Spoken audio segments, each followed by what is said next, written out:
হযরত আলী বলতেছেন কি, আমি মৃত্যুকে ভয় করি না, তবে ভয় করি মৃত্যুর পরে যা হবে ওই বিষয়গুলিকে নিয়ে। সুবহানাল্লাহ বলুন না।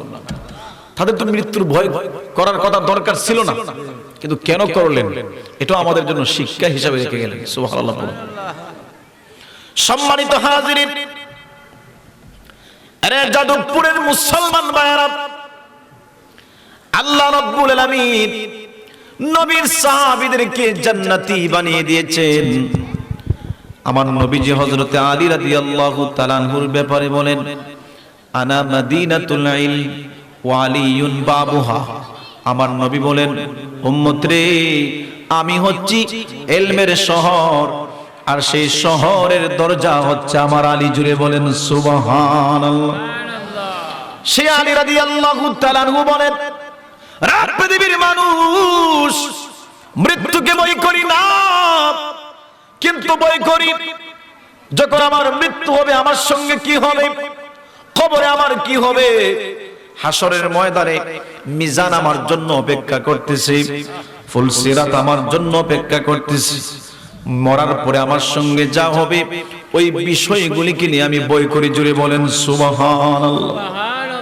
আরে বন্ধু, নবীর সাহাবী হযরত ওমর রাদিয়াল্লাহু তাআলা আনহু মৃত্যুকে এত ভয় করতেন, পরকালকে এত ভয় করতেন, জাহান্নামকে এত ভয় করতেন। ঈদের দিন সবাই আনন্দ করে গো, কিন্তু নবীর সাহাবী হযরত ওমর কান্না করে। সুবহানাল্লাহ। হযরত আবু হুরায়রা রাদিয়াল্লাহু তাআলা আনহু চলে গেলেন হযরত ওমরের বাড়িতে ঈদের দিন। গিয়ে দেখে হযরত ওমর কান্দে, চোখের পানিগুলি ফেলে ফেলে গাল দাড়িগুলি ভিজে গেছে। সাহাবী হযরত আবু হুরায়রা রাদিয়াল্লাহু তাআলা আনহু বলেন, ও নবীর সাহাবী, ও নবীর সাহাবী হযরত ওমর, সবাই আনন্দ করে আজকে ঈদের দিন। দীর্ঘ একটি মাস সিয়াম সাধনা করার পরে আল্লাহ মুমিনদেরকে, রোজাদারকে বোনাস হিসাবে দিয়েছেন। রোজার কথা কোন ঠিক কিনা? সবাই আনন্দ করে, কিন্তু নবীর সাহাবী আপনি কিসের জন্য কান্না করেন বুঝতে পারলাম না।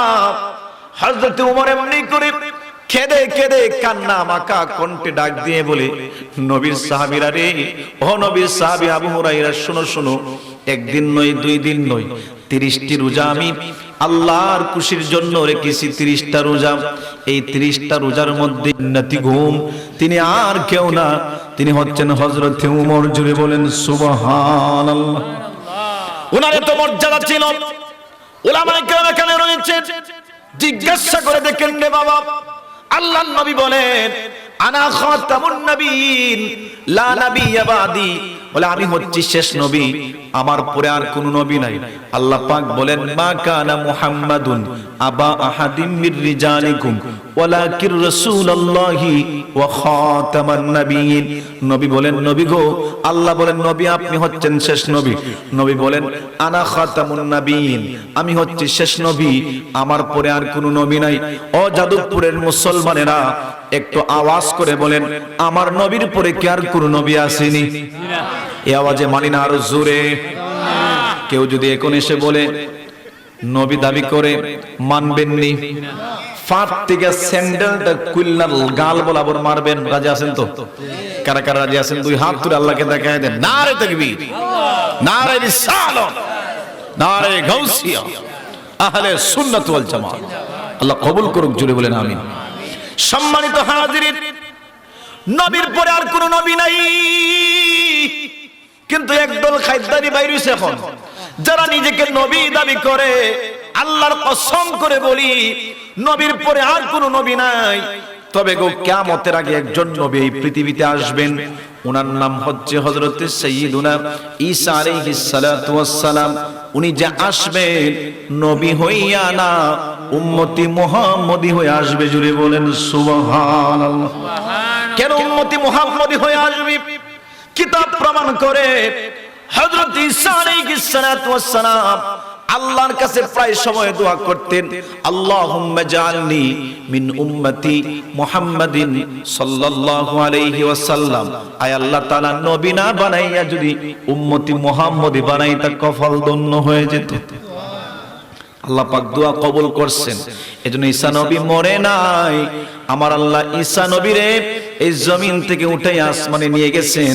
বলে কিয়ামতের কিয়ামতের আগে আমার আল্লাহ নবী ঈসাকে পাঠাইবেন, উনি এসে দাজ্জালকে হত্যা করবে। জোরে জোরে বলেন আল্লাহু আকবার। তাহলে আমার নবীর পরে আর কোন নবী, জোরে বলেন আর কোন নবী? কিন্তু নবী বলেন আমার পরে আর কোন নবী নাই।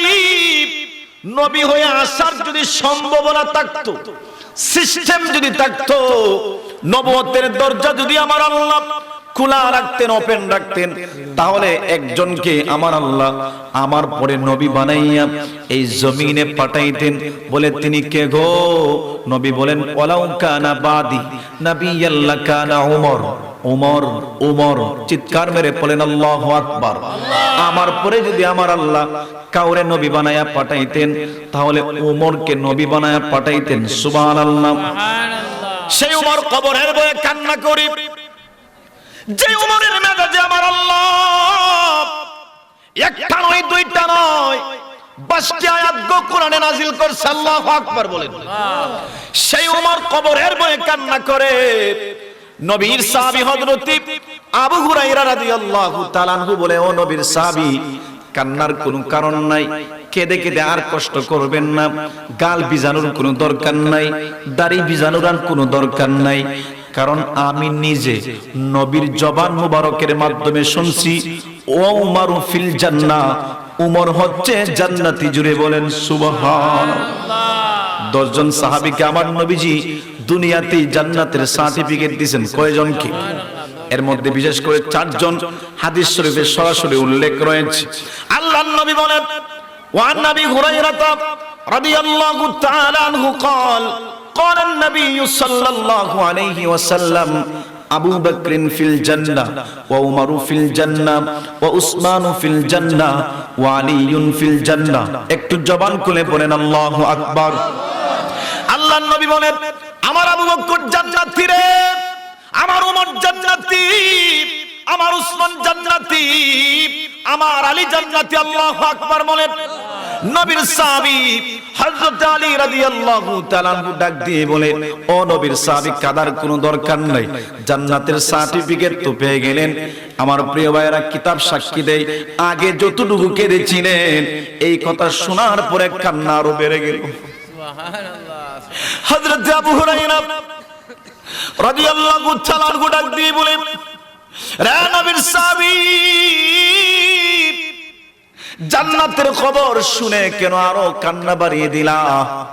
হযরত ওমর ডাক দিয়ে বলে, ভাই আবু হুরায়রা রে, যে মুনিব আমার প্রতি খুশি হইয়া দয়াল নবীর জবান মুবারকের মাধ্যমে জান্নাতের সার্টিফিকেট দিয়েছেন, ওই দয়ার আল্লাহ তো আমার প্রতি কোন একটা আমলের প্রতি নারাজ হইয়া সেই নবীর জবান মুবারকের মাধ্যমে উমরকে জাহান্নামের সার্টিফিকেট দিতে পারে। কি ভয় দেখেন বাবাজি! হযরত আলীর কেমন ভয় ছিল, হযরত উমরের কেমন ভয় ছিল। ভয় নাই তোমার আর আমার, কথা কও ঠিক কি না? এই লজ্জার সত্যের কোনো ভয় নাই। হায় হায় হায়, যাদের গুনার সম্পর্ক 24 ঘন্টা, কথা কোন ঠিক কি না?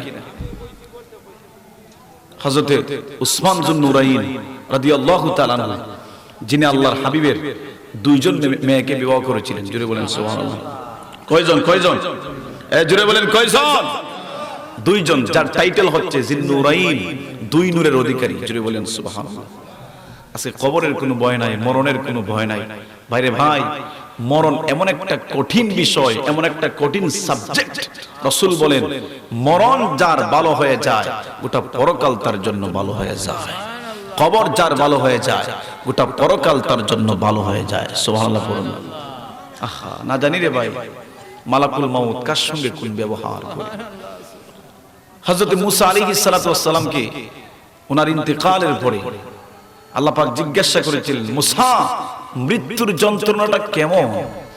সেদিন মুসা বলেছিলেন, আল্লাহ, আমার মনে হয় তোমার আযাবের মধ্যে সবচেয়ে ভয়ঙ্কর আযাব হচ্ছে মৃত্যুটাই। একটা জিন্দা ছাগলকে জবাই না করে রশি দিয়ে বেঁধে তার শরীর থেকে টেনে টেনে টেনে টেনে চামড়াগুলি যদি খুলে দেওয়া হয়, ওই ছাগলটার যতটুকু না কষ্ট হবে তার চাইতেও হাজার হাজার গুণ বেশি কষ্ট হবে একজন গুনাহগারের। রে বাবা, আপনারা কোথায় আছেন? আমরা কোথায় আছি? কোন দুনিয়া নিয়ে আছি? দেখেন, আমরা জানি মরবো, তারপরেও কেন জানি মরণের ভয় আসে। জানি কবরে যেতে হবে, তারপরেও কেন জানি খবরের ভয় আসে না। কথা কোন ঠিক কিনা? আরে ভয় আসলে তো নামাজ ছাড়ার কথা ছিল না। কথা কোন ঠিক কিনা? সুদের সঙ্গে সম্পর্ক থাকার কথা ছিল না। ভয় থাকলে তো ঘুষের সাথে সম্পর্ক থাকার কথা ছিল না। কথা কোন ঠিক কিনা?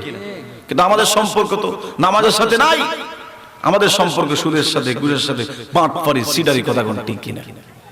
সম্মানিত হাজিরিন, নবীর সাহাবী হযরত উসমান যুন নুরাইন রাদিয়াল্লাহু তাআলা আনহু, উনি কবর দেখলে এত কাঁদা কাঁদতেন, বেহুশ হয়ে যেতেন।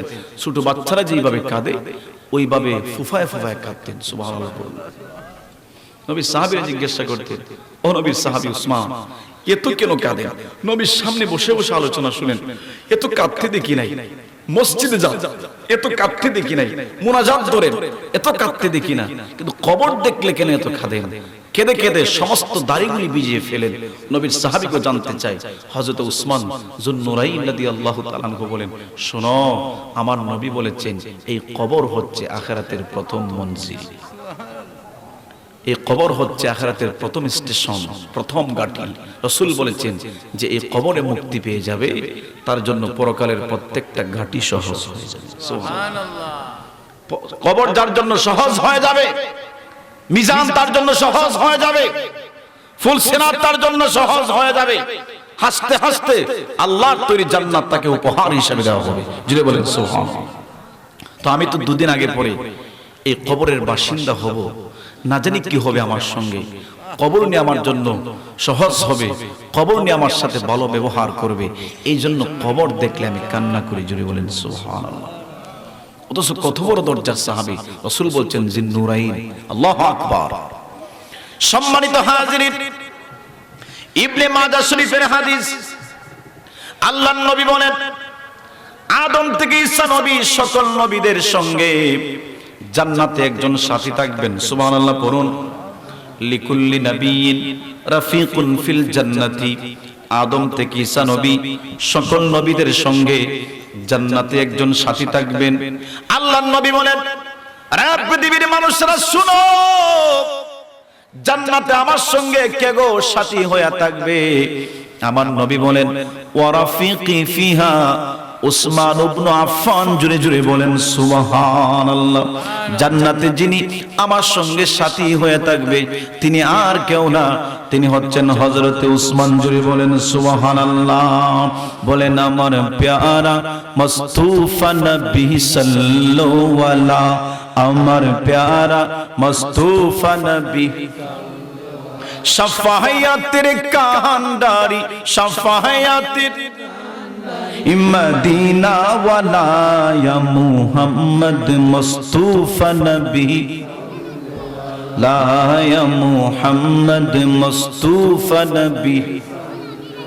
শাফায়াতের কান্ডারি, শাফায়াতের মদিনা ওয়ালা ইয়া মুহাম্মদ মুস্তাফা নবী, লা ইয়া মুহাম্মদ মুস্তাফা নবী। নবীজি আমার কাবারি কাবা, নবীজি আদম সফির বাবা। আল্লাহু আকবার বলেন। নবীজি আমার কাবারি কাবা, নবীজি আদম সফির বাবা। আরে জারি উসিলাতে সৃষ্টি হয় तमाम, ইয়া মুহাম্মদ মুস্তাফা নবী, লা ইয়া মুহাম্মদ মুস্তাফা নবী। শাফায়াতের কান্ডারি, শাফায়াতের ডারি রাসূলুল্লাহ, ইয়া মুহাম্মদ মুস্তাফা, ইয়া মুহাম্মদ মুস্তাফা নবী। আরশের নিচে সিজদায় পড়ে উম্মতি বলি কাঁদিবে নজরে, ইয়া রাসূলুল্লাহ আরশের নিচে সিজদায় পড়ে উম্মতি বলি কাঁদিবে নজরে, আরে মাফ করে দাও ওগো আল্লাহ মাফ করে দাও। লা উম্মত গুনাহগার ইয়া মুহাম্মদ মুস্তাফা, লা ইয়া মুহাম্মদ মুস্তাফা নবী, আরে শাফায়াতের কান্ডারি শাফায়াতের রি মদিনা ওয়ালা ইয়া মুহাম্মদ মুস্তাফা নবী, লা ইয়া মুহাম্মদ মুস্তাফা। আরে নবীর উম্মতের দল হযরত উসমান কেমন সাহাবী ছিলেন? কিতাব প্রমাণ করে যে সাহাবীর জন্য গো আমার নবীজি দুই হাত তুলে আল্লাহর কাছে দোয়া করেছিলেন, আয় আল্লাহ আমি আমার উসমানের প্রতি রাজি, তুমি আমার উসমানের প্রতি রাজি হয়ে যাও। সুবহানাল্লাহ। আমার নবীজি একদিন মসজিদে নববীতে বৈশা দান কালেকশন করতেছেন। কি কালেকশন বাবা? মাঝে মধ্যে দেখবেন আপনাদের মসজিদের ইমাম সাহেব অথবা মাহফিলের যিনি প্রধান বক্তা থাকেন, প্রধান অতিথি থাকেন, উনি মাহফিলের জন্য, মসজিদের জন্য, সমাজের উন্নয়নের জন্য দান চাই কি চায় না? জোরে বলেন চাই কি চায় না? আল্লাহর হাবিব রাহমাতুল লিল আলামিন মসজিদের মধ্যে বৈশা গো সাহাবীরা বসে রয়েছে, আমার নবী দান চাইলেন, কে রে? আল্লাহর জন্য দান করবি, দাঁড়িয়ে যা। এমনি করে হযরত উসমান ডানে ছিলেন, নবীর কথা শোনা মাত্রই দাঁড়িয়ে গেলেন। ইয়া রাসূলুল্লাহ, ইয়া হাবিবাল্লাহ, ওগো নবীজি আমি 100 উট আল্লাহর জন্য দান করলাম। জোরে বলেন সুবহানাল্লাহ। আল্লাহর নবী রাহমাতুল লিল আলামিন এবার বাম দিকে তাকাইয়া বললেন, কে গো আল্লাহর জন্য দান করবি? এমনি করে হযরত উসমান যুন্নুরাইন রাদিয়াল্লাহু তাআলা আনহু উনি ছিলেন ডানে, হেঁটে হেঁটে হেঁটে হেঁটে চলে গেলেন বামে, দাঁড়ায় বলেন, ইয়া রাসূলুল্লাহ, ইয়া হাবিবাল্লাহ, নবীজি আমি আরো 100 উট দান করব। সুবহানাল্লাহ। কত হলো? 100, 200 হলো। এবার আমার নবীজি ডানেও তাকাইলেন না, বামেও তাকাইলেন না, মাঝ বরাবর তাকায় বললেন, কে আসরে আল্লাহর জন্য দান করবি? দাঁড়িয়ে যা। হযরতে উসমান যুন্নুরাইন কিতাব সাক্ষী দেয় বামে ছিলেন, হেঁটে হেঁটে মাঝ বরাবর চলে আসছেন। আয়েশা দাঁড়ায় বলে, ইয়া রাসূলুল্লাহ, ইয়া হাবিবাল্লাহ, ওগো নবীজি আমি আরো 100 উট দান করলাম। জোরে বলেন সুবহানাল্লাহ। এবার কত হলো? আরো জোরে বলেন। কিতাব প্রমাণ করি আমার নবীজি এইভাবে আরো 3 বার বললেন, মোট 6 বার বললেন। 6 বার যিনি দাঁড়িয়ে বললেন, ইয়া রাসূলুল্লাহ, ইয়া হাবিবাল্লাহ, ওগো নবীজি আমি দিব, আমি দিব, আমি দিব। তিনি আর কেউ ছিল না, তিনি ছিলেন হযরতে উসমান যুন্নুরাইন রাদিয়াল্লাহু তাআলা আনহু। জবান করে কি সুবহানাল্লাহ বলা যাবে না? সম্মানিত হাজিরিন, আমার নবীজি খুশি হয়ে গেলেন, খুশি হইয়া মুস্কি হাসি মারলেন। কিতাব প্রমাণ করে আমার নবী যখন মুস্কি হাসতেন দাঁত মুবারকের ফাঁক দিয়া নূর বাহির হতো। সুবহানাল্লাহ। আম্মা জান আয়েশা সিদ্দিকা রাদিয়াল্লাহু তাআলা আনহার হাদিস থেকে পাইলাম, উনি বর্ণনা করেন আমার নবীজি যখন ঘরের মধ্যে ঢুকতেন, ঘরের মধ্যে যদি অন্ধকার থাকতো, আমার নবী যখন মুস্কি হাসি দিতেন, ওই দাঁত মুবারকের ফাঁক দিয়ে এমন একটা নূর বাহির হতো, যেই নূরের আলোতে ঘরটা আলোকিত হয়ে যেত। জুড়ে বলেন সুবহানাল্লাহ। আল্লাহর নবী যখন মসজিদে নববীতে নূরের হাসি দিলেন, জান্নাতি হাসি যখন দিলেন, হযরত উসমানের এত ভালো লাগলো, ডাক দিয়ে বলে, ইয়া রাসূলুল্লাহ, ইয়া হাবিবাল্লাহ, ওগো নবীজি আপনার হাসিটাকে থামাইবেন না নবী গো, আমাকে একটু সুযোগ দেন। আল্লাহর নবী বলেন, যাও তোমাকে সুযোগ দিলাম। এমনি করে মসজিদ থেকে দৌড় মারছে নিজের হুজরার দিকে, ঘরের দিকে, বাসার দিকে দৌড় মাইরা বাড়িতে চলে গেছে। নিজের বিবিকে ডাক মারছে, রে বিবি ঘরের মধ্যে কি আছে রে? দামি দামি সব কিছু জিনিস দিয়ে দে। জুড়ে বলেন সুবহানাল্লাহ। রুমাল একটা বিছাইলেন, ওই হুজরার মধ্যে গনের মধ্যে দামি দামি যত সম্পদ ছিল, রূপা, তারপরে আপনার স্বর্ণ যা কিছু আছে সব কিছুকে রুমালের মধ্যে নিয়ে আপনার গাট্টি বাইদা যখন তিনি চলে আসবেন, বিবি ডাক দিয়ে বলে, স্বামী রে, ও স্বামী, এত দামি দামি সম্পত্তিগুলি কোথায় নিয়ে যাইবা? উনি ব্যবসা করতেন, উনি বললেন, মনে হয় আজকে বড় কোনো ব্যবসা করবা। জোরে বলেন সুবহানাল্লাহ। হযরত উসমান যুন্নুরাইন রাদিয়াল্লাহু তাআলা ডাক দিয়ে বলে, রে আদরের বিবি শোনো, জীবনে বহু ব্যবসা করেছি, কিন্তু আজকে যে এই ব্যবসাটা করব এর চাইতে বড় কোনো ব্যবসা উসমানের জীবনে নাই। জোরে বলেন সুবহানাল্লাহ। বিবি ডাক দিয়ে বলে, কার সঙ্গে ব্যবসা করবা? বলে, দুনিয়ার কোনো লাভের জন্য ব্যবসা করব না, আজকে যার সাথে ব্যবসা করব তিনি আর কেউ না, তিনি হচ্ছেন নবিয়ুল আম্বিয়া রাহমাতুল লিল আলামিন। জবান খুলে কি আল্লাহু আকবার বলা যাবে না? চলো চলো চলো মুমিন চলো নবীর সন্ধানে, রে নবী বিনে কে তরাবে ফুলসিরাতার মিজানে, নবী বিনে কে তরাবে নে। চলো চলো চলো মুমিন চলো নবীর সন্ধানে, আরে নবী বিনে কে তরাবে ফুলসিরাতার মিজানে, নবী বিনে কে তরাবে। এমন এতিম নবী আমার, আরে পিতা মাতা নাই গো যাহার, এমন এতিম নবী আমার, আরে পিতা মাতা নাই গো যাহার। তারপরেও কত মারা, তারপরেও মারলো কাফের বেঈমানে, নবী বিনে কে তরাবে ফুলসিরাতার মিজানে, নবী বিনে কে তরাবে।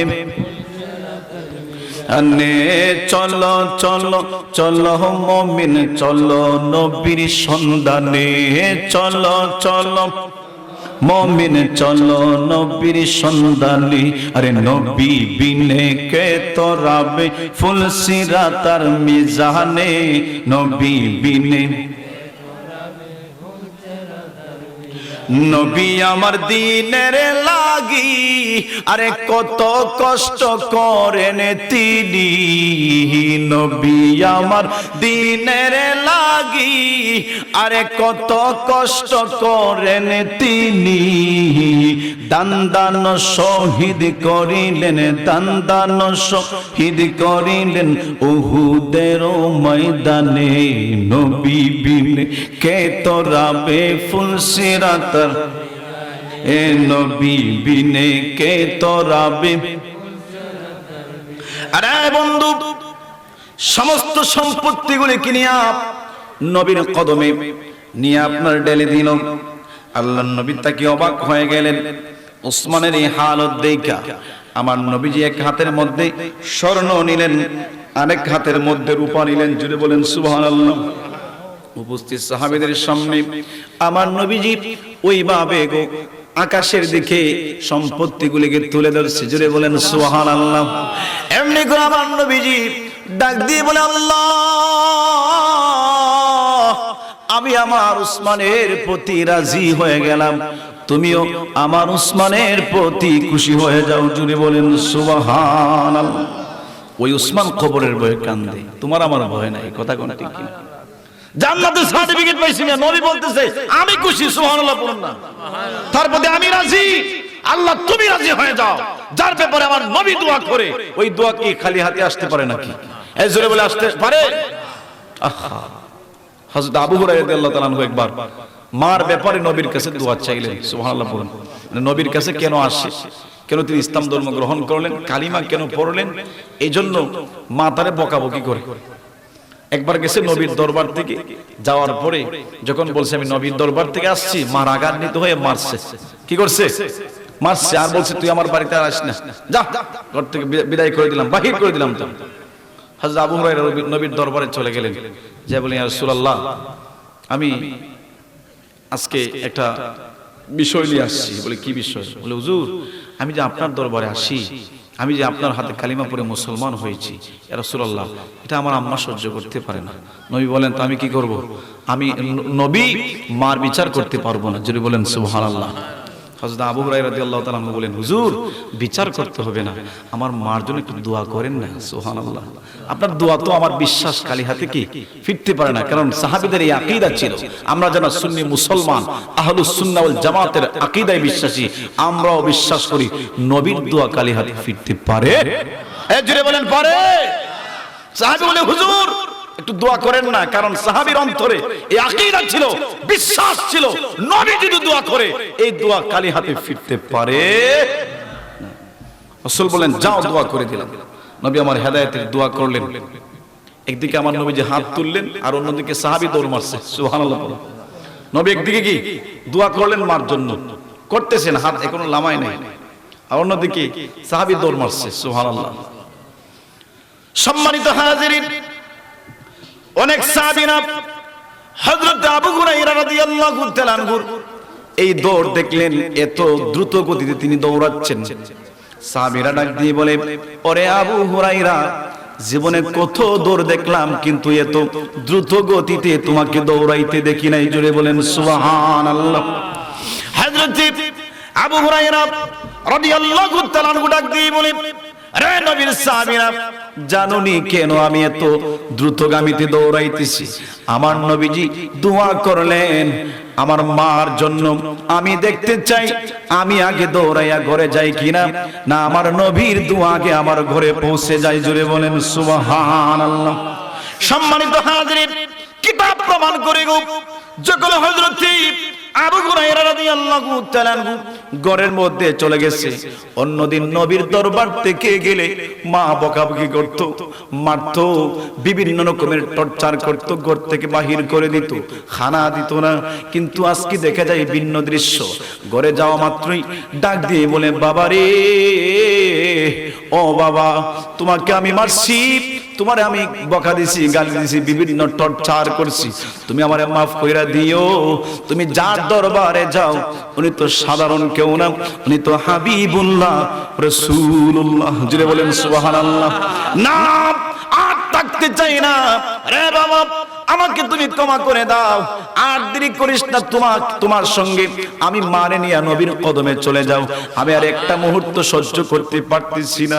তোমাকে যখন মারলাম, তুমি যখন ঘর থেকে বিদায় হয়ে চলে গেলাম, তারপরে জানি না জানি কি জানি একটা মনের মধ্যে চলে আসলো, শুধু অশান্তি লাগে, অশান্তি লাগে। আমি কি করলাম রে? আমি নবীর দরবারে যাওয়ার অপরাধে আমি আমার সন্তানকে মারলাম। না রে বাচ্চান, না, আর সহ্য করতে পারতেছি না, নিয়ে যা নবীর দরবারে। নবীর দরবারে চলে গেলেন, এমনি করে নবীর কালিমা পড়ায়া দিলেন, লা ইলাহা ইল্লাল্লাহু মুহাম্মাদুর। জোরে বলেন না সুবহানাল্লাহ। তো নবী দোয়া করছে উসমানের পক্ষে। এই দোয়া কি ফিরে আসতে পারে নাকি? এই জোরে বলেন, ফিরে আসতে পারে? ওই মানুষগুলি কবরের ভয়ে কাঁদছে, হাসরের ভয়ে কাঁদছে। কাঁদা নাই তোমার আর আমার, কথা ঠিক কিনা? প্রিয় ভাইরা, কবরটাকে এত সহজ মনে করবেন না বাবা। কবর বড় কঠিন, বড় কঠিন। আহা, যাদেরকে আজকে আপন মনে করে, যে দুনিয়াকে আজকে আপন মনে করে কবর ভুলে গেলা, আল্লাহর কসম করে বলি বাবা, মারা যাইবা, এই দুনিয়া তোমাকে বলতে এক সেকেন্ড দেরি করবে না। কথা ঠিক কিনা? আপনি মনে করবেন না যে আপনি চলে গেলে হয়তোবা এই পৃথিবী আপনার জন্য দাঁড়িয়ে থাকবে না। আল্লাহর কসম, দাঁড়িয়ে থাকবে না। পৃথিবীর গতিতে চলবে। সূর্য সূর্যের মতো উঠবে, আবার ডুবে যাবে। চন্দ্র উঠবে, তারকা মিটিমিটি জ্বলবে। আপনার সন্তান আপনার জন্য থেমে থাকবে না, আপনার মেয়ে আপনার জন্য থেমে থাকবে না, আপনার ছেলে আপনার জন্য থেমে থাকবে না, আপনার বিবি মনে করবেন না যে আপনি চলে গেলে হয়তো বা থেমে থাকবে না। সবাই সবার গতিতে চলবে। থাকবো না মাগার তুমি আর আমি, কথা ঠিক কিনা? থাকবো না বাবা। এই দেহের ভিতরে যতদিন প্রাণ আছে সবার কাছে দাম আছে, প্রাণ নাই দাম শেষ। কথা ঠিক কিনা? এক সেকেন্ডের আপনি দাম দিবেন নাকি? তাড়াতাড়ি লাশ বলে মারা গেছে, ঘরের ভিতরে লাশ বেশি সময় রাখা যায় না, বাহির করো। গরম পাতার, বড়ই পাতার গরম জলে গোসল দিয়া রঙিন কাপড়গুলি টেনে টেনে খুলে তারপরে বাবা সাদা কাপড় পরায় এমন একটা জায়গায় রেখে আসে রে বাবা, যেই জায়গার মধ্যে যাদবপুর গুরুস্থান আছে না, দিনেও যাইতে ভয় লাগে। কথা কোন ঠিক কিনা?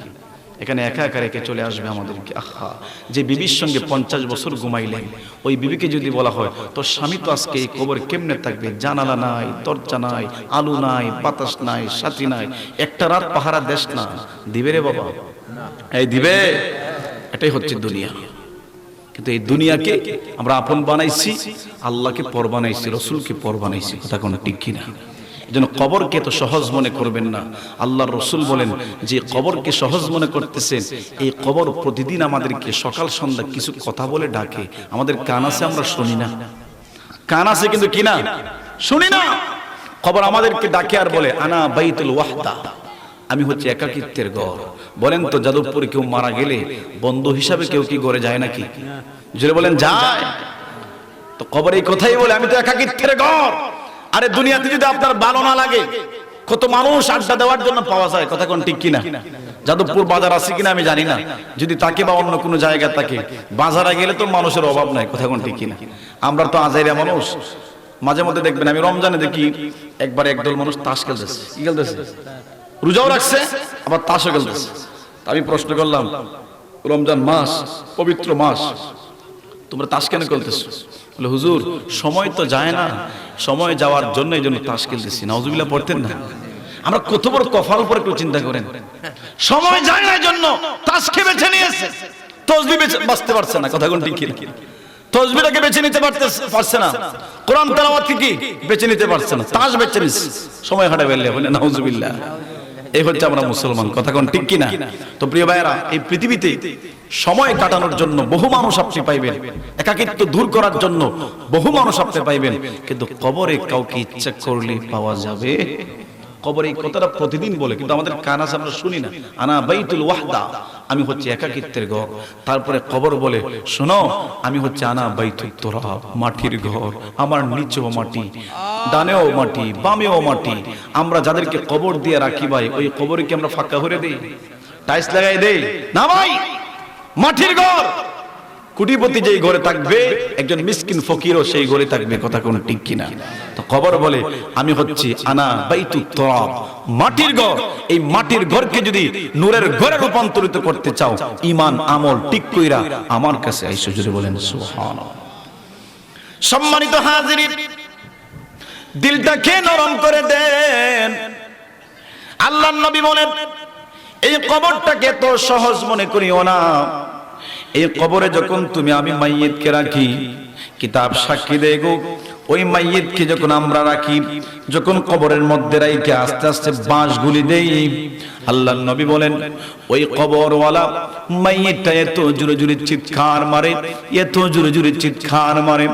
রাহমাতুল লিল আলামিন বলেন, যাদবপুরের মুসলমানেরা ওই চিৎকারের আওয়াজ যদি আদে করে নিয়া যাদবপুরের গুরুস্থানে কেউ যাইতো না, যদি সেই শব্দগুলি আমরা শুনতাম, কান্নার আওয়াজ যদি আমরা শুনতাম, লাশ উঠানে পড়ে থাকতো, লাশ রাস্তার মধ্যে পড়ে থাকতো, লাশকে দাফন করার জন্য কবরে যাইতো দূরের কথা, গুরুস্থানেও আমরা যাইতাম না। কথা কোন ঠিক কিনা? আরে বন্ধু,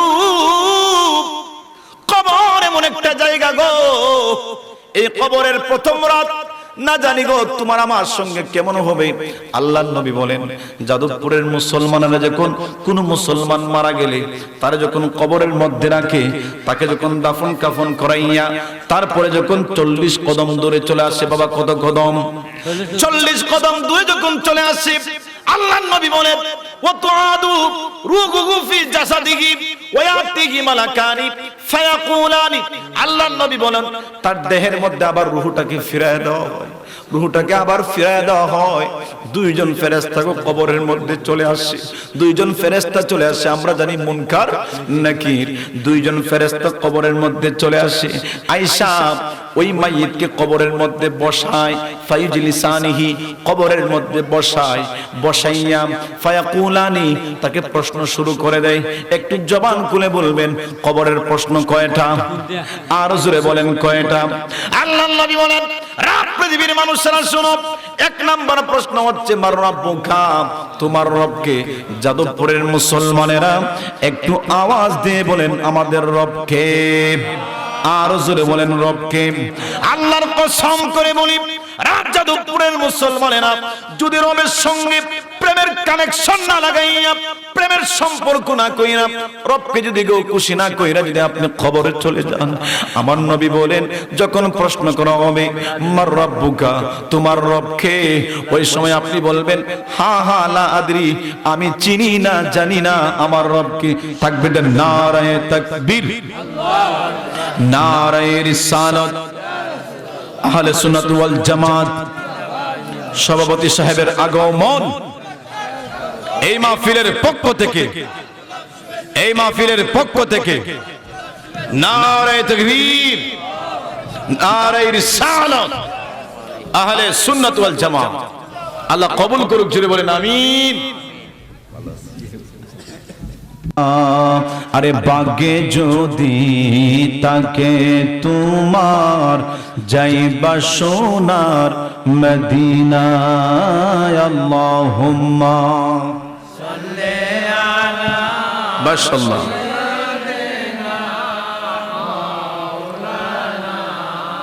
মুহাম্মদ ওয়া আলা আলি।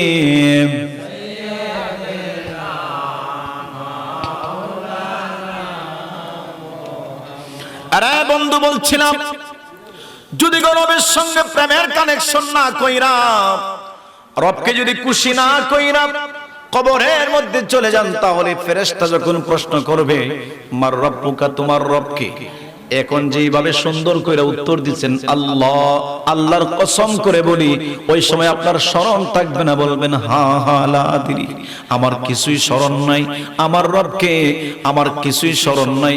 আপনার স্মরণ হবে শাস্ত্রের কথা।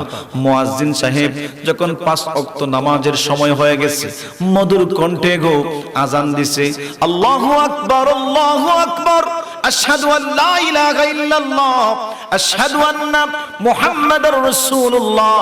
এইভাবে মুয়াজ্জিন সাহেব বড় চমৎকার কণ্ঠে আজান দিয়েছিল, কিন্তু আজানের ধ্বনি শুনে আল্লাহর প্রেম মহব্বত নিয়ে মসজিদে আসো নাই, 5 টাকার চা হাতে নিয়ে ঘন্টার পর ঘন্টা তুমি কাটায় দিয়েছিলে শাস্ত্রলে বৈশা। ওই শাস্ত্রলের কথা স্মরণ হবে। আমার প্রিয় বাবাজিরা, রবকে ছিল, ওই রবের কথা আপনার স্মরণ হবে না। কিন্তু যদি আপনি মুমিন হন, যদি রবের সঙ্গে প্রেমের কানেকশন লাগাইয়া রবের আদেশ গুলি মাইনা যদি আপনি রবের জিকির কইরা যদি আপনি কবরে যাইতে পারেন, যখন প্রশ্ন করা হবে মার রব্বুকা, রবকে, তখন আপনি সঙ্গে সঙ্গে বলে দিবেন আমার রব হচ্ছেন আল্লাহ। জুড়ে বলেন সুবহানাল্লাহ। প্রথম প্রশ্ন শেষ। 2 নম্বর প্রশ্ন করা হবে ওমান দীনুকা, তোমার ধর্ম কি? এ জবান খুলে বলেন আমাদের ধর্মের নাম কি? আর জোরে বলেন ধর্মের নাম কি? আল্লাহর কসম করে বলি, যে সহজে বললেন আমার ধর্মের নাম হচ্ছে ইসলাম, কিন্তু ইসলামের সঙ্গে যদি সম্পর্ক ভালো না থাকে, ইসলামের বিধিবিধান যদি না মাইনা আপনি কবরে যান, আপনি বলবেন হা হা লা আদরি, আমি দুনিয়াতে কোন ধর্মের উপরে ছিলাম, আমি কি মুসলিম ছিলাম কিনা, আমি কি হিন্দু ছিলাম নাকি খ্রিস্টান ছিলাম নাকি ইহুদি ছিলাম, উত্তর দিতে পারবেন না। বলবেন হা হা লা আদরি, আমার স্মরণ নাই। কথা কোন ঠিক কিনা? সম্মানিত হাজরিন, এবার বুঝার বিষয় হচ্ছে ইসলামের সঙ্গে আমার সম্পর্ক কি? কথা কোন ঠিক কিনা? আমরা এখানে যারা আছি, আমি যদি বলি কারা কারা মুসলমান, সবাই হাত তুলে বলবেন হুজুর আমরা মুসলমান। কথা কোন ঠিক কিনা? বিশেষ করে আমরা যারা আছি, বিশেষ করে এখন পৃথিবীর মধ্যে অধিকাংশ ব্যানারে মুসলমান। কি মুসলমান বাবা? ব্যানারে মুসলমান। বাবার নাম রহিম আলী, তো ফুলার নাম রাখছে করিম আলী। কথা কোন ঠিক কিনা? ওই যে করিম আলী রাখছে, মনে করছে আমি মুসলমান। 2 ঈদে কোন রকম যায়, আর বড় ঈদের মধ্যে কুরবানি করে গোশত খায়। এই হচ্ছে আমাদের সীমাবদ্ধতা মুসলমানের। কথা কোন ঠিক কিনা? আর মাঝে মধ্যে ভুলে যদি শুক্রবারে গিয়ে একটা টাক করে দেয়। কথা কোন ঠিক কিনা? ভাই, ইসলাম এবং মুসলমান তাকে বলে না। মুসলমান কাকে বলে? মুসলমান ওই ব্যক্তি যিনি আল্লাহর বিধানের সামনে বিনা প্রশ্নে মাথাকে নত করে দেয়, সিলিন্ডার হয়ে যায়, উনি হচ্ছেন মুসলমান। জোরে বলেন সুবহানাল্লাহ। কোন প্রশ্ন চলবে না, কোন কিন্তু চলবে না, কেন চলবে না, এর নাম হচ্ছে মুসলমান। আর আজকাল তো আমরা নামাজের কথা হইলে ওই ফ্যান বালানা, কথা কোন ঠিক কিতাব বালানা কয়, ফ্যান বালানা, শুধু সময় ঠিক করে তারিখ ঠিক করে হুজুর আগামী ফজর থেকে ইনশাআল্লাহ ছাড়তাম না। কত ফজর দিয়ে যায় বাড়া, রাত হয়ে হয়। কথা কোন ঠিক কিনা? হুজুর দেখলে অনেকে ডরায়া রাস্তাও পরিবর্তন করে। কথা কোন ঠিক কিনা? আহা, এর নাম মুসলমান না বাবা, এর নাম মুসলমান না। মুসলমান হচ্ছে আল্লাহ যা আদেশ করেছেন, আপনি যে অবস্থাতেই থাকেন না কেন ওই অবস্থাতেই আল্লাহর আদেশের সামনে গোলাম হিসাবে, দাস হিসাবে অবশ্যই আমাদেরকে নত হয়ে যেতে হবে। নিজের মাথাকে, মস্তককে আল্লাহর কুদরতি কদমে সারেন্ডার করে দেওয়ার নামই হচ্ছে মুসলমান। জোরে বলেন সুবহানাল্লাহ। কিন্তু এইরকম মুসলমান কয়জন আছে? কথা কোন ঠিক কিনা? মুসলমান কাকে বলে সেই শিক্ষাটুকু আল্লাহ দিয়েছেন নবী ইব্রাহিম আলাইহিস সালাতু ওয়াস সালামের মাধ্যমে। সেজন্য তিনি হচ্ছেন মিল্লাত আবিকুম ইব্রাহিম, আমাদের আপনার আদি আপনার জাতির পিতা। কথা বলেন ঠিক কিনা? আমাদের জাতির পিতার নাম কি? হযরত ইব্রাহিম আলাইহিস সালাতু ওয়াস সালাম। আল্লাহ আমাদেরকে নবী ইব্রাহিম আলাইহিস সালাতু ওয়াস সালামের মাধ্যমে শিক্ষা দিয়েছেন মুসলমান কাকে বলে, ইসলাম কাকে বলে। জোরে বলেন সুবহানাল্লাহ। দেখেন নবী ইব্রাহিম আলাইহিস সালাতু ওয়াস সালামকে আল্লাহ প্রথম ঈমানের পরীক্ষা করেছিলেন। কি পরীক্ষা বাবা? ঈমানের পরীক্ষা করলেন। উনি যখন ঈমানের পরীক্ষার মধ্যে উত্তীর্ণ হলেন আল্লাহ পাকের কৃপায়, তারপরে আল্লাহ পাক তাকে নিলেন মুসলমানের পরীক্ষা। জোরে বলেন সুবহানাল্লাহ। পরীক্ষা নেওয়ার উদ্দেশ্য কি ছিল? যে কিয়ামত পর্যন্ত যারা আসবে আপনার মাধ্যমে, আপনার পরীক্ষার মাধ্যমে তারা যেন বুঝতে পারে, শিখতে পারে মুসলমান কাকে বলে। জোরে বলেন সুবহানাল্লাহ। সম্মানিত হাজিরিন, কোরআনুল কারীম যদি আপনি খুলেন, আল্লাহ রাব্বুল আলামিন খুবই চমৎকার ভাবে এই কথাগুলি তুলে ধরেছেন। আল্লাহ পাক বলেন, ইজ ক্বালা লাহু রাব্বুহু আসলিম ক্বালা আসলামতু লিরাব্বিল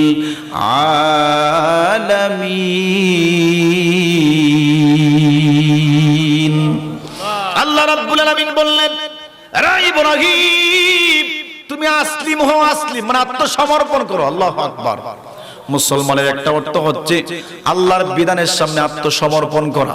আল্লাহ পাক বললেন, ইব্রাহিম রে আসলিম হও, মুসলমান হও। তিনি বললেন না আল্লাহ কোন কোন কাজের প্রতি, কোন কোন আদেশের প্রতি আসলিম হব, স্যালেন্ডার হব, আত্মসমর্পণ করব। আল্লাহকে বললেন না, তিনি বলে ফেললেন আপনি যেহেতু বলছেন স্যালেন্ডার হওয়ার জন্য, সঙ্গে সঙ্গে তিনি স্যালেন্ডার হয়ে গেলেন। তিনি বললেন ক্বালা আসলামতু লিরাব্বিল আলামিন। জোরে জোরে বলেন সুবহানাল্লাহ। আল্লাহ রাব্বুল আলামিন আবার বললেন, রে ইব্রাহিম শুধু মুখে বললে হবে না, পরীক্ষা দিতে হবে। আল্লাহু আকবার। কি পরীক্ষা? বলে একটা অসংখ্য পরীক্ষার মধ্যে একটা পরীক্ষা ছিল আল্লাহ পাক সন্তান দেয় না। সুবহানাল্লাহ। সন্তান দেয় না, দেয় না, দেয় না, দেয় না। একদম বৃদ্ধ বয়সে দাড়ি পেকে গেছে, চুল পেকে গেছে, একদম লাস্ট বয়সে আল্লাহ পাক একটা সন্তান দিয়েছেন। ওই সন্তানটা বাবার কাছে কত প্রিয় হতে পারে। সুবহানাল্লাহ। সন্তান যখন পৃথিবীতে আসলো, দুধের বাচ্চা, রব্বুল আলামিন আবার আরেকটা হুকুম করলেন, বিধান দিয়ে দিলেন, রে ইব্রাহিম তোমার সন্তান দুধের বাচ্চা ইসমাঈল আলাইহিস সালাতু ওয়াস সালামকে এবং তোমার বিবি হাজেরাকে বনবাসে পাঠায় দাও। কোথায় পাঠায় দাও? উনি ইচ্ছে করলে আল্লাহকে বলতে পারতেন, আল্লাহ সন্তান দেও না, দেও না। বৃদ্ধ বয়সে একটা সন্তান দিলাম, পৃথিবীতে আসলো দুধের বাচ্চা, এবং আমার বিবিকে বলতেছেন বনবাসে পাঠায় দিতাম। এমন এক জায়গার মধ্যে রাইকা চলে আসতাম যেখানে কোনো মানুষ বসবাস করে না, যেখানে মরুভূমি, পানির কোনো ব্যবস্থা নাই, খাবারের কোনো ব্যবস্থা নাই। আল্লাহু আকবার বলেন না। এইরকম কোন প্রশ্ন আল্লাহকে করে নাই। কিন্তু যাদবপুরের মুসলমানের বাচ্চাকে যদি নামাজের কথা বলা হয়, বলে ফ্যান বালানা। কথা কোন ঠিক কিনা? বিভিন্ন অজুহাত দাঁড় করায়, বিভিন্ন রকমের আপনার দ্বিধা দাঁড় করায়। কিন্তু না না, পয়গম্বর ইব্রাহিম খলিলুল্লাহ আল্লাহর পয়গম্বর কোন দ্বিধা দান করাইলেন না, কোন প্রশ্ন আল্লাহকে করলেন না। বিনা প্রশ্নে বাচ্চাকে এবং তার বিবিকে, বিবি হাজেরাকে নিয়ে চলে গেলেন বনবাসে। এমন একটা জায়গার মধ্যে রেখে দিলেন, কিতাব প্রমাণ করে একদিকে হচ্ছে সফা, আরেকদিকে হচ্ছে মারওয়া, দুই দিকে দুই পাহাড়। জোরে বলেন সুবহানাল্লাহ। সফা মারওয়া পাহাড়, যেখানে মানুষ বসবাস করে না, হিংস্র প্রাণীদের ভয় রয়েছে, পর্যাপ্ত পরিমাণ খাবারের কোনো ব্যবস্থা নাই, পানির কোনো ব্যবস্থা নাই। এমন একটা জায়গার মধ্যে বিবি হাজেরা এবং তার সন্তান সাইয়েদুনা ইসমাঈল আলাইহিস সালাতু ওয়াস সালামকে রেখে যখন তিনি চলে আসবেন, পিছন দিক থেকে ডাক মারলেন, বিবি। পিছন দিক থেকে আদরের কণ্ঠে, মহব্বতের কণ্ঠে ডাক মারছে, ও আল্লাহর পয়গম্বর। পয়গম্বর গো, আপনি আমাদেরকে এমন একটা জায়গার মধ্যে রেখে চলে যাচ্ছেন যেখানে কোনো মানুষ গো বসবাস করে না, দুই দিকে দুই পাহাড়, মরুভূমি, পানির কোনো ব্যবস্থা নাই, খাবারের কোনো ব্যবস্থা নাই। আমরা আপনাকে কোনো অভিযোগ করব না, শুধু একটা কথা জানতে চাই, এই জায়গার মধ্যে যে আপনি রেখে চলে যাচ্ছেন, শুধু এতটুকু বলেন কার ইশারায় আপনি এখানে আমাদেরকে রেখে চলে যাচ্ছেন? জুড়ে বলেন সুবহানাল্লাহ। আল্লাহর কিতাব প্রমাণ করি, সাইয়েদনা ইব্রাহিম খলিলুল্লাহ জবান দিয়ে কোনো উত্তর দেয় নাই, একটা মুহূর্তের জন্য টুটটা লড়াই নাই। আল্লাহু আকবার বলেন। যখন বিবি হাজেরা বললেন কার ইশারায় এখানে রেখে চলে যাচ্ছে, কারণ বিবিও জানে আমার স্বামী এমন একজন স্বামী যিনি আল্লাহর বিধানের বাইরে একটা কদমও রাখে না। জুড়ে বলেন সুবহানাল্লাহ। ইব্রাহিম খলিলুল্লাহ ওই আঙ্গুলটাকে ইশারা দিলেন আকাশের দিকে, এইভাবে উত্তোলন করে বিবিকে বুঝায় দিলেন, বিবি রে, এই বনবাসে তোমাদেরকে রাইখে চলে যাচ্ছি, এটা আমার ইশারা নয়, আমার ইচ্ছায় নয়, এটা মহান রব্বুল আলামিনের ইচ্ছায়। জুড়ে জুড়ে কি আল্লাহু আকবার বলা যাবে না? ডুবো দে দেহ নবীজির প্রেম সাগরে, ডুবো দে দেহ নবীজির। আরে কেউ পাইলো না নবীর জুবা, কেউ পাইলো না নবীর জুবা, পাইলো পাগলে, ডুবো দে দে নবীজির প্রেম সাগরে, ডুবো দে। বাবা আবু বকর প্রেমে কি ছিল, নবীর প্রেমে কি না করলো? আল্লাহু আকবার বলেন। আহা, কেমন প্রেমিক ছিলেন দেখেন। আবু বকর প্রেমে কি ছিল, নবীর প্রেমে কি না করলো? আরে সাপের কামড় খেয়েও তিনি, সাপের কামড় খেয়েও তিনি রইলেন গুহাতে, ডুবো দে দে নবীজির রে, ডুবো দে দে নবীজির। হানজালা প্রেমে কি ছিল, নবীর প্রেমে শহীদ হলো। আল্লাহু আকবার বলেন। কে জানে গো, মদিনার মধ্যে এলান দিয়ে দিল, কুতিলা মুহাম্মদ, নবী নাকি গো শহীদ হয়ে গেছে। আল্লাহু আকবার বলেন। আমার প্রিয় বাবা জিনারি, যখন এই এলানটা চলে গেল, প্রেমিক সাহাবী হযরত হানজালা রাদিয়াল্লাহু তাআলা আনহুর কানে, আমার প্রিয় বাবা জিরানি কিতাব প্রমাণ করে নতুন বিবাহ করছিলেন, বাসর রাত বাসর করে আপনার ফরজ গোসলটা পর্যন্ত তিনি করে নাই। ডাক মারছে, বিবি রে, ও বিবি, দাঁড়ে তরবারি দে, আমার নবী নাকি উহুদের ময়দানে শহীদ হয়ে গেছে, নবী শহীদ হয়ে গেছে, আমি কেমনে এখানে তাকে। জুড়ে বলেন সুবহানাল্লাহ। আমার প্রিয় বাবা জিনারি, যখন তিনি যুদ্ধের ময়দানে বাহির হয়ে যাবে, এমনি করে ডাক দিয়ে বিবি বলেন, স্বামী গো, ও স্বামী আমার, আপনি চলে যান যুদ্ধের ময়দানে, আমি আপনাকে আটকাবো না, নবীর জন্য যুদ্ধ করবেন, আপনাকে আমি থামাইবো না। তবে আমার একটা কথা হচ্ছে, আপনার তো ফরজ গোসল বাকি রয়েছে। জুড়ে বলেন সুবহানাল্লাহ। নবীর প্রেমিক ডাক দিয়ে বলেন, রা বিবি, কার জন্য গোসল করব? নবী নাই, নবী নাই, কার জন্য বেঁচে থাকবো? বেঁচে যদি তাকে গোসল পরে হবে, আগে নবীকে যারা শহীদ করেছে, নবীর দুশমনদেরকে কতল করার আগে আমি হানজালা গোসল করতে পারি না। জুড়ে বলেন আল্লাহু আকবার। চলে গেলেন যুদ্ধের ময়দানে, যুদ্ধ করতে করতে করতে করতে যখন গো শহীদ হয়ে গেলেন, আমার প্রিয় বাবা জিনারি, যুদ্ধ যখন শেষ হয়ে গেল, আমার নবীজি সাহাবীদেরকে অর্ডার করলেন, সাহাবীরা সমস্ত শহীদের লাশ তোমরা কাতারে বন্দী করো, জানাজা পড়াইয়া দাফন কাফন করো। জুড়ে বলেন সুবহানাল্লাহ। যখন দাফন কাফনের ব্যবস্থা করা হবে, জানাজার ব্যবস্থা যখন করা হলো, এমনি করে রাহমাতুল লিল আলামিন তাকায় দেখি, কে জানে গো উহুদের ময়দানে আওলা জাওলা বেশি, পাগলের বেশি দৌড়াই আসতেছে। জুড়ে বলেন সুবহানাল্লাহ। নবীর কাছে যখন চলে আসলো, আমার নবী ডাক দিয়ে বলে, তুমি কে গো? তোমারে তো চিনতে পারলাম না। ডাক দিয়ে বলি, ইয়া রাসূলুল্লাহ, নবীজি আপনি আমাকে চিনবেন না, আমি হচ্ছে আপনার প্রেমিক সাহাবী হযরত হানজালা রাদিয়াল্লাহু তাআলা আনহুর স্ত্রী। জুড়ে বলেন সুবহানাল্লাহ। তুমি কেন উহুদের ময়দানে আসলা? ডাক দিয়ে বলি, ইয়া রাসূলুল্লাহ, একটা কথা জানানোর জন্য, আমি শুনেছি আমার স্বামী নাকি আপনার প্রেমিক প্রেমে উহুদের ময়দানে আইসা যুদ্ধ করে শহীদ হয়ে গেছে। আপনি নাকি এলান দিয়ে দিলেন সমস্ত শহীদদেরকে কাতারবন্দি করার জন্য, তারপরে আপনি নাকি জানাজার নামাজ দিয়া দাফন কাফনের ব্যবস্থা করবেন। ইয়া রাসূলুল্লাহ, নবীজি সবাইকে বিনা গোসলে দাফন দিয়ে দেন, কারণ শহীদদের একটা মর্যাদা হচ্ছে তাদেরকে বিনা গোসলে দাফন দিতে হয়। আল্লাহু আকবার বলেন না। ইয়া রাসূলুল্লাহ, সবাইকে বিনা গোসলে আপনি দাফন দিয়ে দেন, আমার কোনো কোনো প্রশ্ন নাই, তবে আমার স্বামীকে বিনা গোসলে আপনি দাফন করাইবেন না। কেন? কারণ আমার স্বামী বাসর রাত প্রথম রাতটা আমার সঙ্গে কাটাইয়া ফরজ গোসল করে নাই। কে জানি গো এলান দিয়ে দিল আপনি নাকি গো যুদ্ধের ময়দানে শহীদ হয়ে গেছেন। আপনার শহীদের খবর শুনে পাগলের মতন দৌড়াইয়া যুদ্ধের ময়দানে চলে আসছে। জুড়ে বলেন সুবহানাল্লাহ। ইয়া রাসূলুল্লাহ, দিবেন না গো নবীজি। আমার নবীজি এমনি করে সাহাবীদেরকে আরাম করলেন, সাহাবীরা রে আমার হানজালার গোসলের ব্যবস্থা করো। আমার প্রিয় বাবাজিরা রে, এমনি করে আল্লাহ ডাক দিয়ে বলে, জিবরিল আমার বন্ধুর কাছে চলে যা, আমার বন্ধুকে গিয়ে বলো যারা আমার নবীর প্রেমে শহীদ হয়ে যায় তাদের গোসলটা দুনিয়ার কোন সাধারণ পানি দিয়ে হতে পারে না, তাদের গোসলটা আমি আল্লাহ নিজে জান্নাতি পানি দিয়ে করাইব। জোরে বলেন সুবহানাল্লাহ। আমার প্রিয় বাবাজিরা রে, জিবরিল আমিন যখন এসে আমার নবীর কানের মধ্যে আলান দিয়ে দিলেন, আমার নবীজি এখন যখন দেখতে গেলেন হযরতে হানজালা রাদিয়াল্লাহু তাআলা আনহুকে, গিয়ে দেখি কি চমৎকার দৃশ্য। একজন মানুষকে গোসল করাইনে পরে, গোসল করে আসলে পরে যেমন করে চুল থেকে টপ টপ করে পানি পড়ে, শরীর থেকে টপ টপ করে পানি পড়ে, কে জানি এই মুহূর্তে নবীর সাহাবী হযরতে হানজালাকে গোসল করায়া দিছে, আর শরীর থেকে চুল থেকে টপ টপ করে পানি পড়তেছে। জুড়ে বলেন সুবহানাল্লাহ।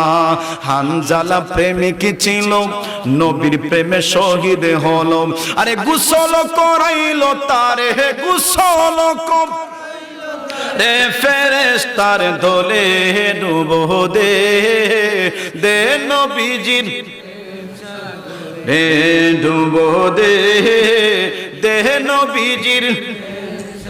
আরে কেউ পাইলো না নবীর জুম্বা, কেউ পাইলো না, পাইলো পাগলে ডুবো দে নবীজির রে, বলো না ডুবো দে নবীজির। আমার প্রিয় বাবাজিরা রে, ইব্রাহিম খলিলুল্লাহর এই পরীক্ষা যখন শেষ হয়ে গেল, কিতাব প্রমাণ করে হাঁটতে পারে, দৌড়াইতে পারে, বাবার সঙ্গে কিছু কাজে সহযোগিতা করতে পারে, এমন বয়সে যখন উপনীত হলো হযরত ইসমাঈল আলাইহিস সালাতু ওয়াস সালাম, আবার আল্লাহর একটা বিধান দিয়ে দিয়েছে। যদি বলেন সুবহানাল্লাহ। মুসলমান কাকে বলে বাবা? তোমাকে নামাজের কথা বললে তুমি ওযুহাত দাঁড় করাও, তোমার কাছে দান খয়রাত চাইলে ওযুহাত দাঁড় করাও গো। হজ ফরজ হয়ে গেছে, বেটা উমরা করে কিন্তু বড় হজ করে না, কথা বলেন ঠিক কিনা? যাকাত ফরজ হয়ে আছে কিন্তু যাকাত দেয় না। মেসাজ যদি যাকাতের কথা বলে মুখটা মলিন করে, কথা কোন ঠিক কিনা? আরে বন্ধু, আল্লাহ বিধান দিলেন, আরে ইব্রাহিম আগে বিধান দিয়েছিলাম দুধের বাচ্চা এবং স্ত্রীকে বনবাসে পাঠিয়ে দিছো, এখন আরেকটা নতুন বিধান দিয়ে দিলাম। কি বিধান? ইব্রাহিম নবী স্বপ্নের ঘরে দেখেন আমার আল্লাহ তাকে একটা বিধান দিছে, রে ইব্রাহিম তোমার কাছে যে জিনিসটা সবচেয়ে প্রিয়, তোমার প্রিয় বস্তুটাকে আমার নামে জবাই করো। সুবহানাল্লাহ, আল্লাহু আকবার। কিতাব প্রমাণ করে পরের দিন উঠা উট কুরবানি করছে। কি করছে বাবা? উট জবাই করছে। উট জবাই করে মানুষদেরকে বিলায় দিছে। যখন দ্বিতীয় দিন হলো, আবার যখন ঘুমের ঘরে গেছে, আবার স্বপ্ন। সুবহানাল্লাহ। আল্লাহ বলছে ওইছে না, তোমার প্রিয় জিনিস কুরবানি করো। তাফসীরের কিতাবে আসছে পরের দিন উঠে আবার কি করছে? কুরবানি করছে, উট কুরবানি। তৃতীয় দিন যখন আবার গেলেন ঘুমের ঘরে, আল্লাহ দেখাইছে শোনো, আমার চাইতে আমার পরে তোমার কাছে যে জিনিসটা তোমার কাছে সবচেয়ে প্রিয়, ওই জিনিসটাকে আমার নামে কুরবানি করো। সুবহানাল্লাহ। উনারা বুঝতে বাকি নাই যে আল্লাহর পরে আমার কাছে আসমানের নিচে জমিনের উপরে সবচেয়ে প্রিয় যে জিনিসটা, এটা তো আর কিছু না রে, এটা তো আমার আদরের সন্তান ইসমাঈল। যদি বলেন সুবহানাল্লাহ। আল্লাহকে ইচ্ছে করলে প্রশ্ন করতে পারতেন, আল্লাহ বুঝলাম না কিছু, সন্তান দেও না দেও না দেও না, বৃদ্ধ বয়সে একটা দিলা দিয়া একটা পরীক্ষার মধ্যে ফলাইছো যে সন্তান এবং বিবিরে যেন বনবাসে পাঠাই দিলাম, মানলাম তোমার কথা। এখন আবার এরা যখন আইসে আমার কাছে একটু বড় বড় হইছে, এরা ভালো করে মহব্বত করতে পারছি না, মায়া করতে পারছি না, এখন আবার নতুন আরেকটা বিধান দিছো কিতা কুরবানি করে দিতাম। সুবহানাল্লাহ, করতে পারতো কি পারতো না? কথা কয় না, পারতো কি পারতো না? কিন্তু মুসলমান তো তাকে বলে না বাবা, মুসলমান তো তাকে বলে না।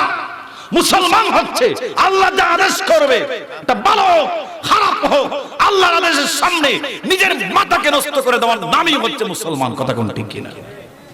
এজন্য আজকের মাহফিলে যারা আসছেন অন্তত এই শিক্ষা নিয়ে যাবেন, আল্লাহর বিধানের সামনে কোনো প্রশ্ন চলবে না। জুড়ে বলেন চলবে?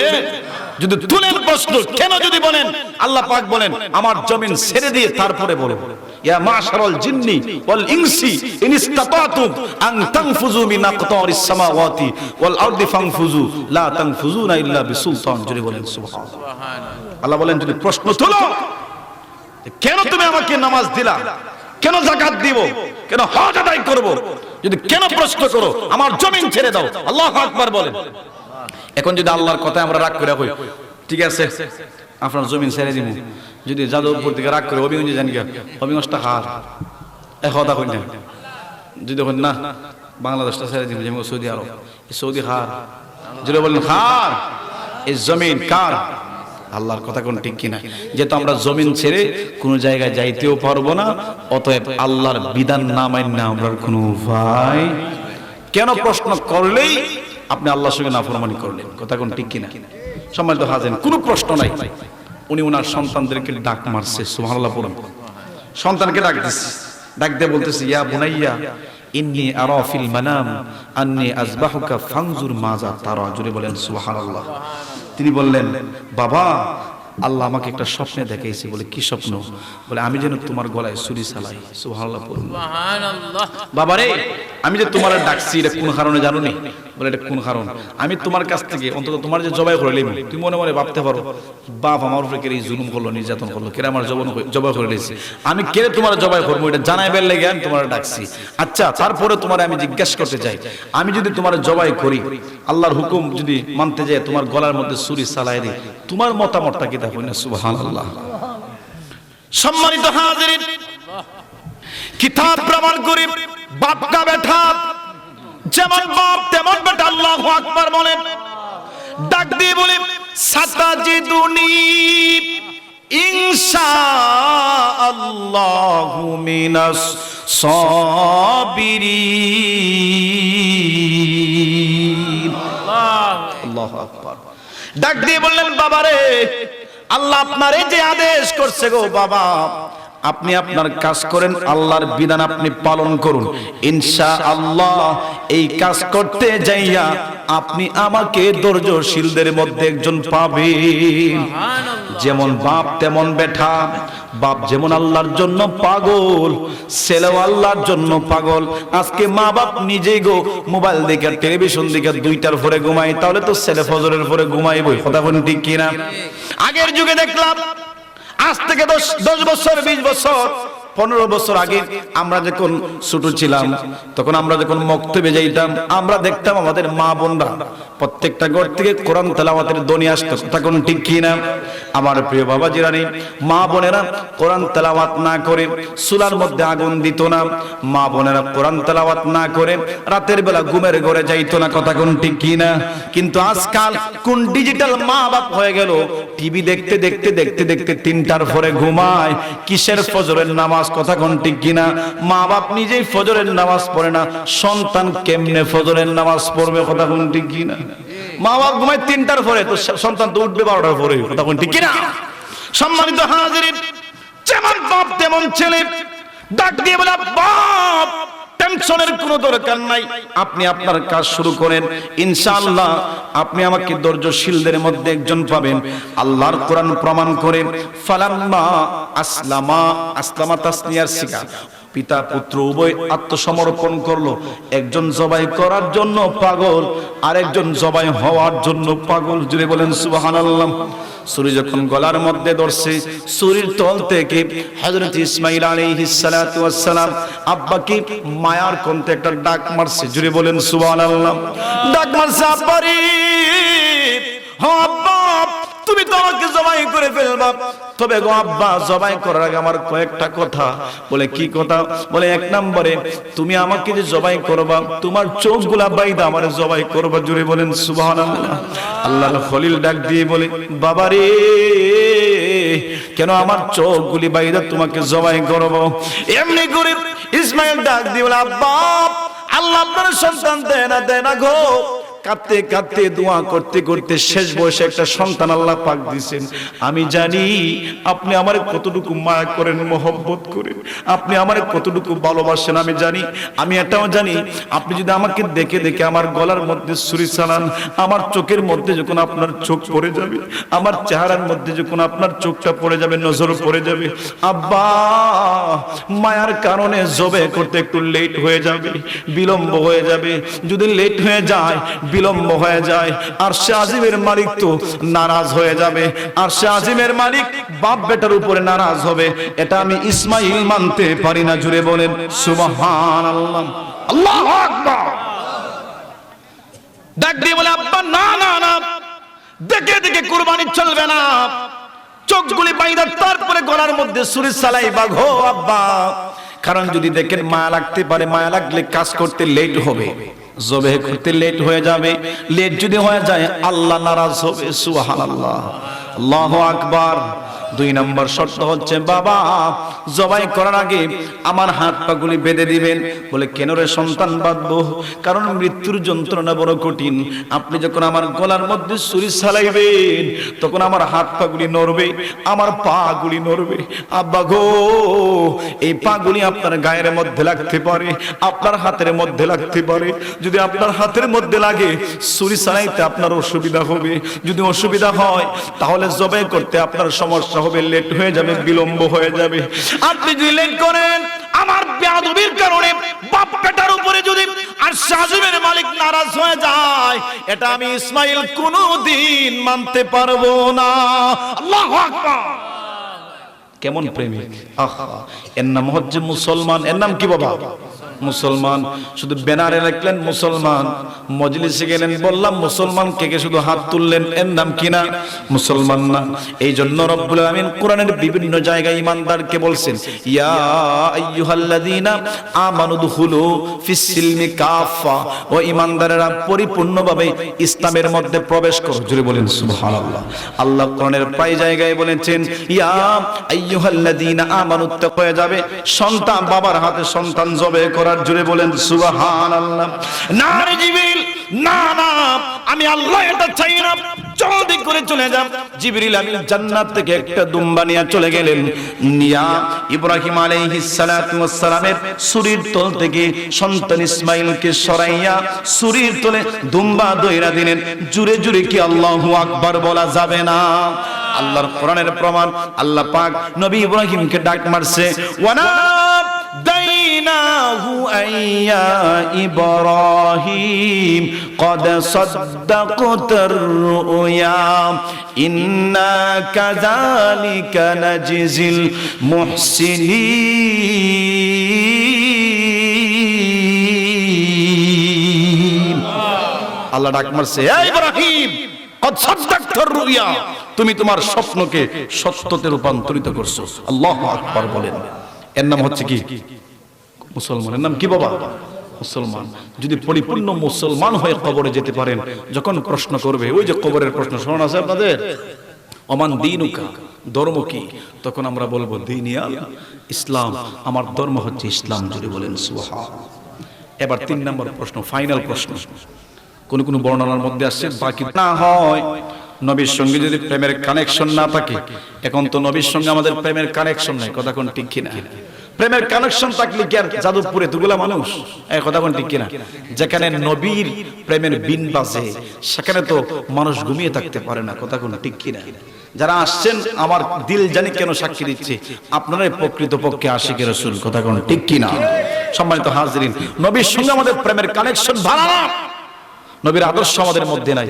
এখানে কে আছেন দুই হাত তুলে বলতে পারবেন হুজুর আমি নবীর প্রেমে মহব্বতে সকাল বিকাল দুরূদ না পড়ে আমি আমার কাজ শুরু করি না, আবার ঘুমের ঘরে যাই না, এরকম কেউ আছেন? এখানে স্টেজে যারা আছেন তারা বাদে আপনারা যারা আছেন কি নাই? ভাই কি প্রেমের কানেকশন আমাদের?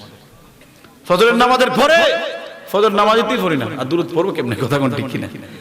রাসূলুল্লাহর মহব্বতে কয়জন আছেন 10 বার দুরূদ শরীফ পড়া আমি আমার ক্ষেতের মধ্যে, আমি আমার বিশ্রামের মধ্যে কাজ করতে যাই, কুদাল চালাই, রান্নার কাজ করি, দুনিয়ার কাজ করি, কয়জন আছেন বলতে পারবেন? বলতে পারবেন না তো। অথবা রাসূলুল্লাহর উপরে দুরূদ শরীফ না পড়ে আমি ঘুমের ঘরে যাই না, সে নবীর উম্মত দাবি করে হেডফোন কানে লাগাইয়া ডিজে গান শুনে ঘুমের ঘরে যায়, কথা কোন ঠিক কিনা? নবীর উম্মত দাবি করে সিনেমা দেখে দেখে, উলঙ্গ বেহায়া নারীদের ছবি দেখে দেখে, ল্যাংটা ছবি দেখে দেখে ঘুমের ঘরে যায়, কথা কোন ঠিক কিনা? আল্লাহর কসম ঘুমাইতে পারবা কিয়ামত পর্যন্ত, এই ঘুমে নবীর দিদার হবে না, কথা কোন ঠিক কিনা? এই ঘুমে নবীর দিদার হবে না। আর যে ব্যক্তি আমার নবীর প্রেম ভালোবাসা অন্তরে নিয়ে দুরূদ পড়ে পড়ে নাতে রাসূল পড়ে পড়ে যারা ঘুমের ঘরে যায়, একদিন 2 দিন 3 দিন 100 200 দিন 300 দিনের মাথায় রব্বুল আলামিন আমার নবীকে আপনার ঘরে পাঠিয়ে দিবে। জুড়ে বলেন সুবহানাল্লাহ। যদিও ঘরটা ভাঙ্গা হয়, যদিও দেখতে কালো হয়, সমাজের নিচু মানুষ হন, ধনী মানুষ না, টাকা নাই পয়সা নাই, কিন্তু প্রেম আছে অন্তরে, যে আল্লাহর হাবিবের প্রেম ভরপুর থাকে, যদি ভাঙ্গা করে হয় নবী দিদার দিয়ে কপাল ধন্য করে দিবে। জুড়ে বলেন সম্মানিত হাজির, প্রেমের কানেকশন নাই নবীর সঙ্গে। নবী বলেন চুল রাখ উম্মত তিন তরিকায়, আমি রাখছি 3 তরিকায়, তোরে আদেশ করলাম তুই রাখবি 3 তরিকায়, উম্মত রাখি 20 তরিকায়, কথা কথা। উম্মত যায় দোকানে, হেয়ার কাটিং যেখানে করে, চুল যেখানে কাটি আর সেখানে গিয়ে দেখবেন ডানে বামে সামনে পিছনে ছবি লটকাল থাকে, আছে কি আছে না? দেখবেন ছবি লটকাল থাকে, যত ইহুদি খ্রিস্টান আছে, মেসি নেইমার রোনালদো এরকম ছবি কি আছে লটকানো আছে, গিয়ে বলে বাবা ওই যে একটা সাত কাটিং আমাকে দিয়ে দিবা, কথা কোন ঠিক কি? নবীর কাটিং উম্মত ফলো করে না, কথা কোন ঠিক কি না? নবী বলছেন দাড়ি রাখো, দাড়ি লম্বা করো, দাড়িও রাখে না, আর দাড়ির কথা বললে সে নারাজ হয়ে যায়, কথা কোন ঠিক কি না? এই হচ্ছে আমরা মুসলমান, নবীর সঙ্গে আমাদের প্রেমের কানেকশন, কথা কোন ঠিক কি না? সম্মানিত হাজিরিন, যদি আপনি নবীর সঙ্গে প্রেমের কানেকশন লাগায় আগো কবরে যান, কোন আল্লাহর ওলি বলেছেন আপনি বলতে হবে না উনি আমার নবী বলে দিবেন, এটা আমার যাদবপুরের উম্মত। জুড়ে বলেন সুবহানাল্লাহ। এটা আমার করিম আলী, এটা আমার রহিম আলী, আল্লাহু আকবার বলেন। আরে ওই কবরে নূরের নবী আই বহরি, ও প্রাণের হাবিবে গো, তোমায় দেখে আমার প্রাণটা গো জোড়াবো। জোরে বলেন আল্লাহু আকবার। আমার প্রিয় বাবাজিরা, 3টা প্রশ্ন যদি আপনি না পারেন তাহলে শুনেন আল্লাহর নবী কি বলেন।